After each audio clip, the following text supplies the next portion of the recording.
Episode 11, Kenjo meminta Rhea memakaikan bajunya.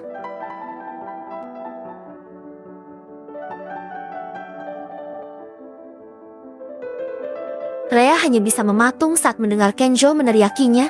Tentu saja dia tidak berani bergerak barang 1 inci sekalipun karena ucapan Kenjo berhasil membuatnya lemas tak berdaya.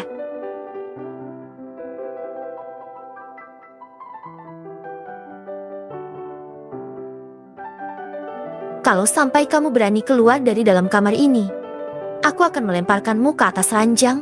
Setelah mengatakan hal itu, Kenzo langsung melangkahkan kakinya menuju kamar mandi. Rhea bisa sedikit menghela nafas lega setelah mendengar suara gemericik air. Itu artinya Kenzo sedang membersihkan diri. Kini saatnya Rhea mengerjakan pekerjaannya.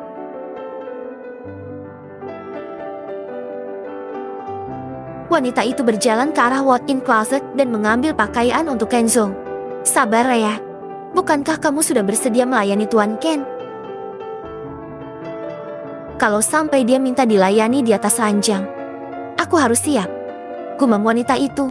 Rhea melihat kaos putih polos yang ada di sudut. Entah kenapa kaos putih itu menarik perhatiannya. Letaknya berada di paling sudut sehingga memungkinkan jika kaos putih itu pasti tidak pernah dipakai oleh Tuan Kenjo. Kaos ini bagus loh.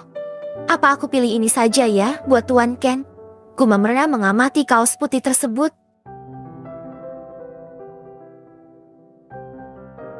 Tiba-tiba mata Rhea memicing, melihat ada sebuah tulisan di bagian bawah kaos itu. Tepatnya di bagian bawah pono kanan. Ini seperti sulaman, gumam wanita itu. Rhea mengusap bagian depan dan benar itu seperti sebuah sulaman.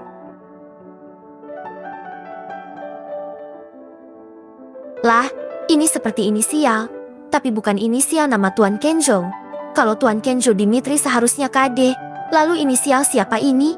Terdengar suara pintu terbuka.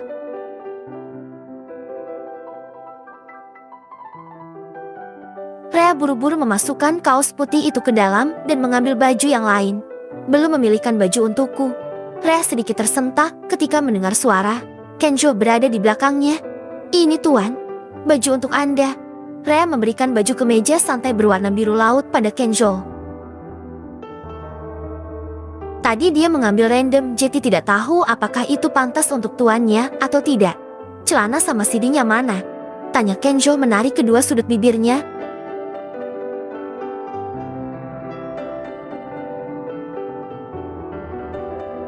Rhea terlihat gugup. Apakah wanita itu takut jika Kenjo akan menerkamnya saat ini juga? Sedangkan Rhea langsung mengambilkan celana santai dengan panjang selutut dan juga CD untuk Kenjo. Awalnya Rhea sedikit canggung ketika harus menyiapkan pakaian apalagi CD untuk Kenjo.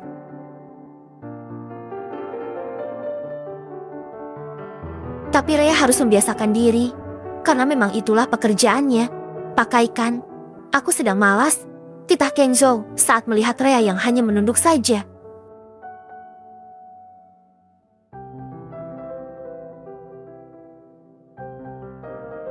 Kenapa wanita itu tidak mau menatapnya? Apakah dia begitu mengerikan di mata Rhea? Apa kamu tidak dengar? Rhea, pakaikan pakaianku, atau aku tidak akan mau berpakaian. Akhirnya Rhea mengangkat wajahnya dan langsung berhadapan dengan wajah Kenzo yang kini juga tengah menatapnya.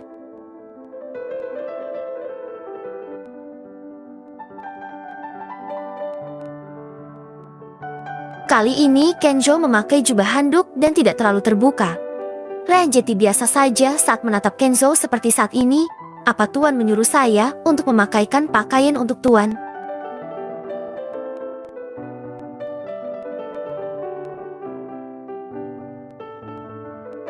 Ceka.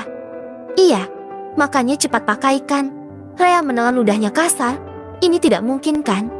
Masa ia harus memakaikan pakaian untuk orang dewasa seperti ini?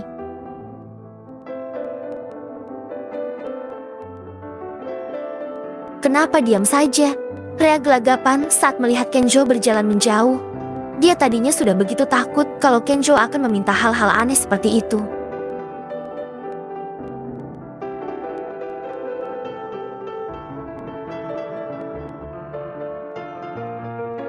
Baik Tuan. Akhirnya Rhea pasrah dan mengambil pakaian yang tadi dia pilihkan untuk Tuan Ken. Setelah itu perlahan Rhea membuka tali handuk milik Kenjo.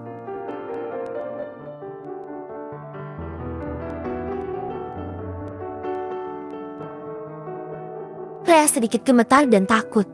Tapi matanya langsung melotot saat melihat tubuh Tuan Kenjo yang begitu mempesona, bersambung.